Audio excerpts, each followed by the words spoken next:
I'm a partner and head of corporate communications at WA Comms. We've worked with Landmark for 3, probably 4 years actually, in one form or another. And what we are is a strategic communications agency which basically helps organisations with sort of policy and reputational issues and challenges, and also to help build profile and reputation, which is quite a lot of our work with Landmark.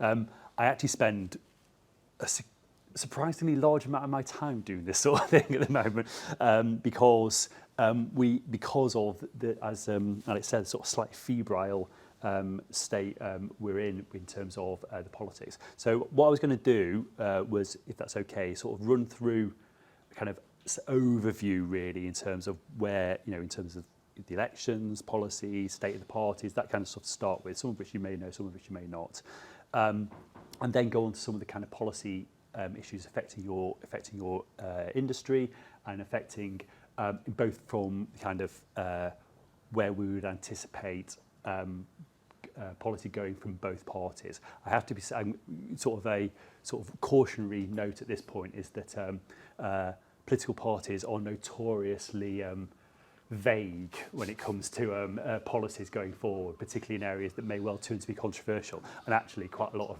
your space is quite controversial at times, as you probably realised over the years. Anyway, okay. So is this how it moves on? It is. Right. Okay. So the political context. I think you can probably see from here. This is the point in this slide here where Partygate happened. So that was the point when actually the mood changed within sort of the election, within political situation. Obviously, this point is the frankly bizarre 42 days that Liz Truss was the Prime Minister, and as you can see, what was a fairly kind of 7-8 point lead jumped to over 20 point lead and hasn't really closed up much. I mean, it closed up a little bit when Rishi Sunak became Prime Minister, but he hasn't been able to close it further, that gap. It's interesting that you can sometimes in politics you sort of appreciate that actually it's going to be a change. It's a change election. That it has that kind of sense of it within the mood in the country is that they've made a decision to make a change.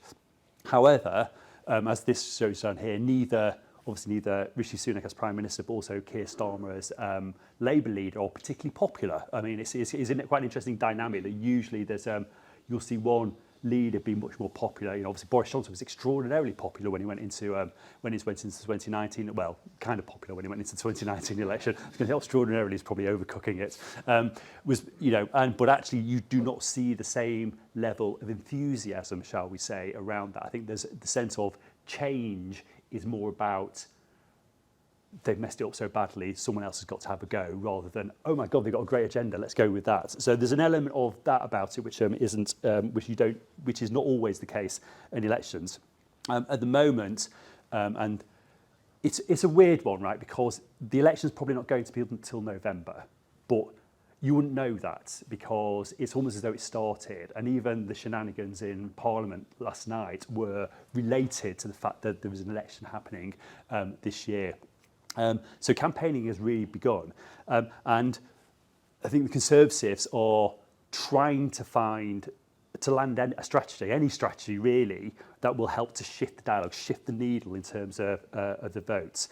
Whereas the Labour strategy, pretty much ever since the kind of this point really, have been about how do you hold that lead? It's called the Ming bars strategy. It's if you probably heard the idea that an election is about carrying a Ming bars across a polished floor and trying to get to the other side of the hallway in order to without dropping the vase. So it becomes a very cautious approach to it.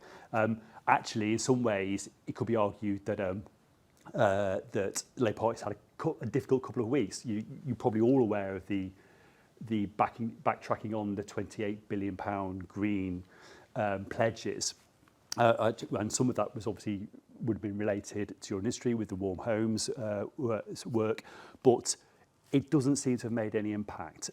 They had problems over their candidate for the Rochdale by-election. Again, it caused this sort of big flurry of kind of issues, and then even last night there were issues over how Labour is trying to position itself with regard to splits in its own party over the situation in Gaza. But today, their polling lead went up 6 points. So you can see that there's not really the impact it's having on this with these kind of what would be seen as bubble issues.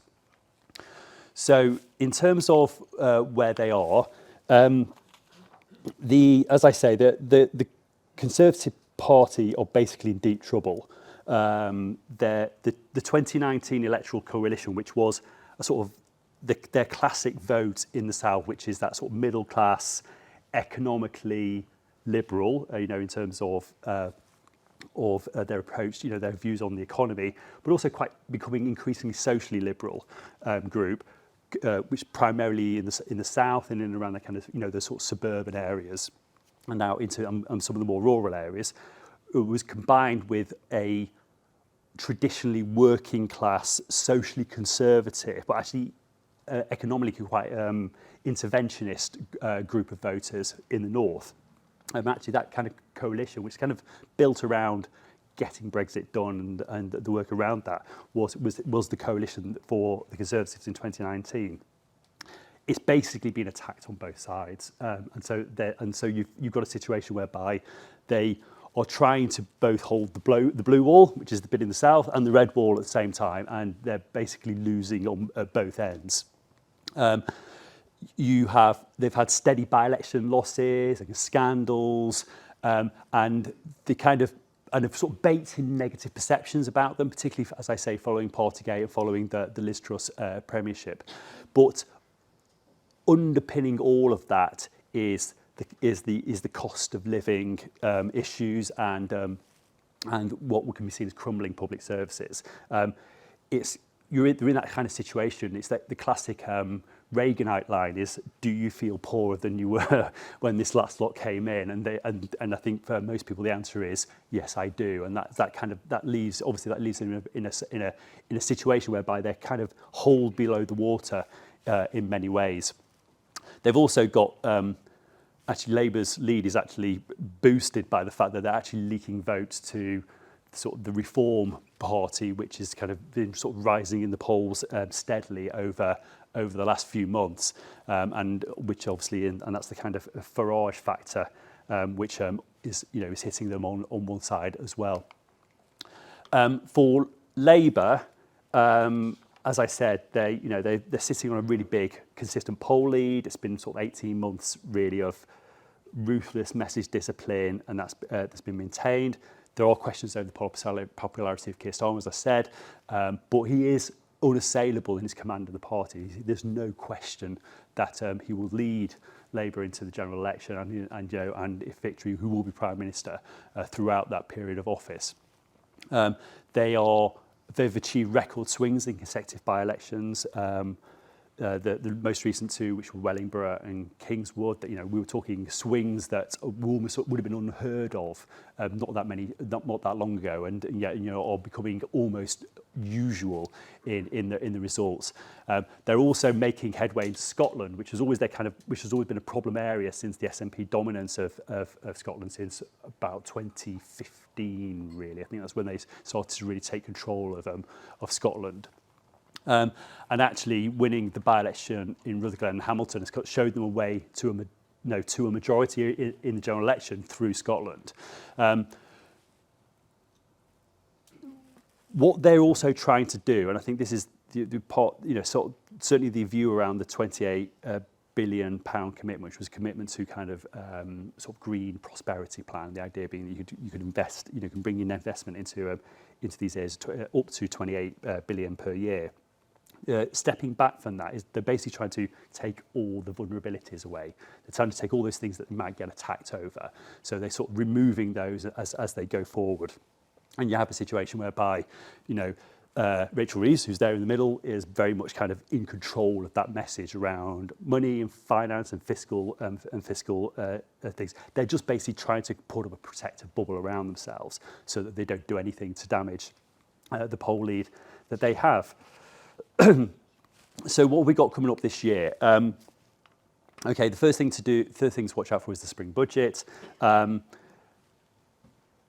There's this idea of fiscal headroom, which is slightly, it's basically fantasy numbers really in lots of ways. But you use kind of, what is supposedly fiscal headroom in terms of what the OBR tells you it might be. Every suggestion is there's going to be some kind of tax giveaway, both personal and business, in the spring budget. How that looks like, what that looks like, we don't really know at this stage. But I mean, stamp duty could be one of those things that kind of could crop up into that. So this is more or less their last roll of the dice in terms of trying to change the electoral maths. Is the spring budget. There will be a set of local elections in May. These are all, as well as being quite extensive local elections, they're also ones whereby the equivalent position, which was not 4 years, but 3 years ago because of the COVID delayed the election, but 3 years ago, the Conservatives did very, very well. That's when Boris Johnson was still very popular. It was, when in terms of the handling of COVID, they hadn't really damaged that. The Labour Party still hadn't really recovered from the Corbyn years, and so they did very well actually in those elections. And this does include the combined authority elections this time round. So Greater Manchester, West Midlands, London, and actually new ones such as East Midlands and North of Town, which are the kind of Newcastle area ones. And actually, it could well be that the ones to watch in terms of those elections are the mayoral election in the West Midlands, where that's currently Andy Street is actually a very effective, mayor, but could find himself defeated by the Conservative, by Labour. And the same in Teesside is the other one where Ben Houchen is again, he had a big win 3 years ago, but also is potentially under threat from Labour. Party conferences are another key moment in September, end of September, beginning of October. You may lose these if the election is brought forward. So if the election happens in October rather than November, which is what everyone predicts it to be, then that could happen. That we are in a situation whereby the conferences are actually cancelled, and we sort of find this weird situation whereby we'll get to the end of recess, the sort of parliamentary year at the end of July, and then there won't really be any more parliamentary activity.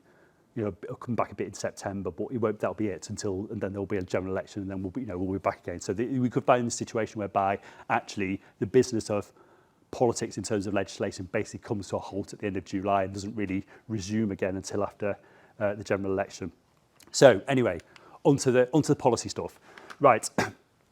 Ironically, the difference between what Labour are suggesting in terms of policy and what the Boris Johnson administration, when he was in charge, was saying there wasn't a huge amount of difference between them. But under Rishi Sunak, there's been a bit more of a spread. It's become much more of a kind of wedge issue between both sides. So starting with home buying and selling, I'm going to mainly talk about Labour because I kind of think they're going to win. So I'll touch on Conservative stuff as well, but I mean mainly talk about Labour. They are trying to set themselves up as the party of homeowners. They are. It's very interesting that they talk about. Sorry, this is again going back. What the Labour try to position their manifesto, their offers to the country around something called 5 missions. So they've got these, like an opportunity mission and a mission business and all those kind of areas. This is kind of the unofficial 6th mission, is around home ownership and that kind of decent place to live, really.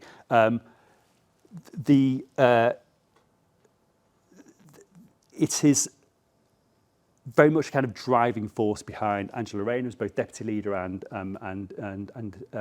she's shadow secretary for Levelling Up and local communities. They see this as kind of a social contract with Labour voters. The idea being that you can actually create a situation whereby you can push home ownership up to 70%, where you can kind of give first-time buyers first dibs on new homes. They're looking at trying to find ways to do things which basically change the dynamic around home buying and selling. And sort of, and obviously one of the things they talked about is ending the leasehold system with root and branch reform. So they're talking about different aspects which are actually quite radical in some of the ways that things they're trying to do, without really any clarity about how they think they're going to do it, as much as anything else. With the Conservatives, we always talked about the possible removal of stamp duty, maybe in this budget, but possibly more likely a manifesto pledge in terms of an idea of how they can apply on that. Maybe it's kind of sort of a market stimulus type exercise. Probably more interesting in terms of house building and planning. As you say there, Labour is committed to delivering the biggest boosts to affordable housing for a generation. That's the language that Angela Rayner used in a conference last year. What that actually means is sort of effectively quite massive planning reforms to help drive developments. I suppose this is one of the problems here, is that pretty much every party comes into a general election saying, I'm going to build more homes, we're going to solve planning problems, we're going to build more homes, and they singularly fail to do it. But once again here, that's the situation we are in terms of they're talking about quite actually 1.5 million homes over 5 years, which compared to the 1 million homes over 5 years, which was promised by Boris Johnson in the 2019 manifesto. But that it obviously works out in sort of practical terms as 300,000 new homes a year. But I think the reality is that they expect it to be backloaded towards the end of Parliament once they've kind of sorted out some of the planning issues that they feel are holding up these decisions in terms of what's going on.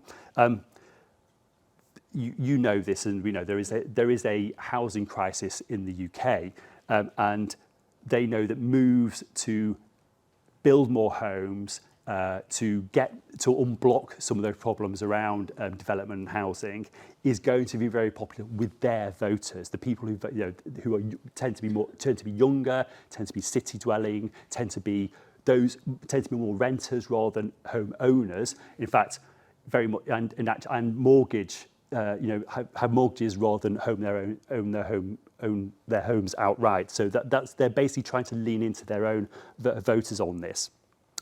Whereas obviously some of the problems that the Conservatives have faced is that when they have tried to drive reforms in this space, and no matter what it is, they've sort of hit the NIMBY wall every single time, and they hit problems in their own backbenchers. And because of that, what Labour are hoping is that they can kind of get beyond that and drive that forward. Interestingly, one of the things they've always talked about is greater devolution to combined authorities and to local authorities. But they've started to pull back on some of the commitments around that because of this issue, because they're worried about the fact that that will block what they're trying to do in terms of development, in terms of planning and things like that. So they're actually thinking in terms of what can we do to force this. If that means taking powers away, then that's what they'll do rather than the usual situation, which is give powers to them. In terms of social housing and private rental, I'll just sort of touch upon this. I think mainly because in terms of social housing, this is kind of like one of the sort of defining things for Angela Rayner and what she wants to be known for, that kind of idea of solving that issue. Now, some of this is quite interesting because not only is it about trying to drive up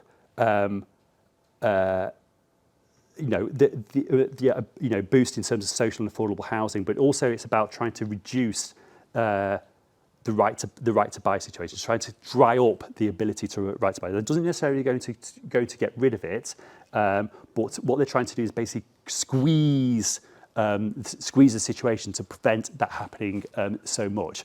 In terms of renting, they basically want to try and push forward beyond where the Conservatives have got to with the Renters Reform Bill in terms of no-fault evictions, but also in that kind of idea of renters' charter and decent homes thing. Again, this is one of those areas whereby Michael Gove and the Conservatives sort of ran into trouble with their own backbenchers around this issue of private renting and rent reform, but actually I think Labour feel as though they can push and drive through that. And finally, just want to say a little bit about sustainability, because obviously that is one of the big things that both the government and Labour have talked about is that the issue around EPC standards and about in the state, in terms of housing. Labour had their Warm Homes Plan, which was about upgrading 19 million homes over a decade.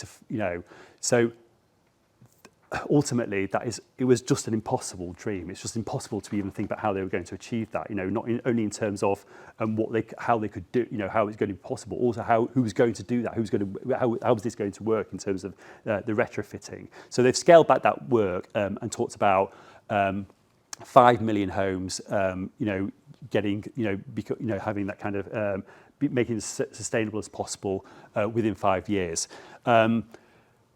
It's an interesting one, because this was a big issue when we had the energy crisis. It's now a little less politically salient. But when Labour talk about this coming up to the election, and to a certain extent the Conservatives as well, they'll talk about it in terms of savings to consumers rather than the kind of environmental side of things. They'll talk about it in terms of this is a way of saving consumers money, spending less on energy, on preserving energy as best you can.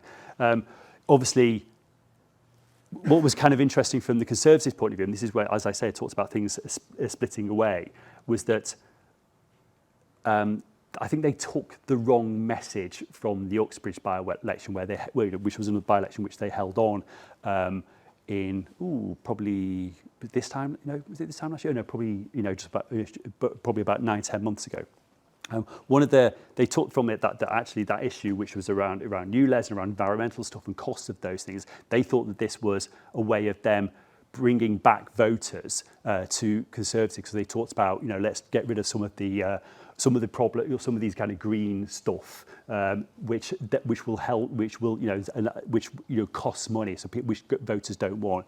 The reality is that again, it hasn't really impacted on things, but it does mean there is more of a wedge there, because they have started to walk backwards from those kind of those what would be seen as more green positions, which again was very much a Boris Johnson and Michael Gove situation.